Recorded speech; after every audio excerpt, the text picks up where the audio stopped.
La France compte 31 millions de compteurs électriques qui se partagent environ à parts égales entre l'option base et l'option heure creuse.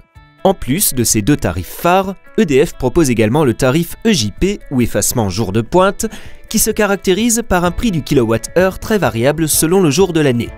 Le tarif EJP, c'est un prix du kilowattheure avantageux pendant le plus clair de l'année et en contrepartie un prix prohibitif 22 jours par an.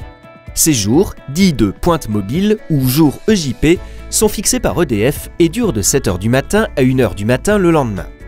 Pour EDF, le but est de réduire la consommation d'électricité des clients, certains jours où la consommation totale du réseau est très élevée. Au total, pour faire des économies avec le tarif EJP, un ménage doit réduire sa consommation d'au moins 10% les jours EJP par rapport aux jours normaux. Comment ?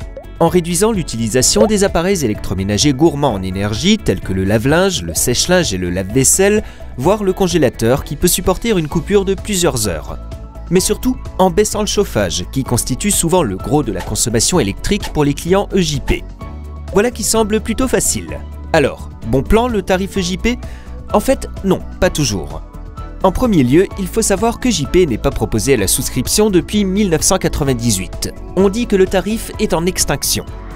Pour les clients, le système présente deux inconvénients majeurs. D'abord, les jours EJP surviennent toujours en hiver, quand les Français consomment beaucoup d'électricité de chauffage. Ces jours-là, les clients EJP sont incités à réduire leur consommation afin de réduire la consommation totale sur le réseau. Reste que ce n'est pas très pratique si on ne dispose que de l'électricité pour se chauffer. C'est par contre une solution envisageable si l'on dispose d'un chauffage d'appoint, comme un poêle à bois, pour remplacer le chauffage électrique les jours EJP. Deuxième problème, les jours EJP ne sont annoncés que la veille en fin d'après-midi, ce qui oblige les clients à prendre leur disposition au dernier moment. EDF informe ses clients via plusieurs canaux de diffusion. Et pourtant, le client EJP peut avoir l'impression de troquer les économies réalisées au fil de l'année contre sa tranquillité durant les mois de l'hiver. Paradoxal à une époque où l'on souhaiterait favoriser le confort domestique avant tout.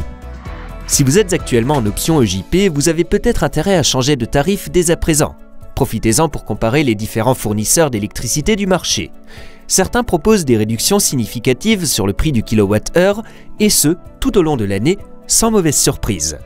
Pour réaliser dès maintenant des économies sur votre facture, vous pouvez nous contacter au 09 87 67 54 75.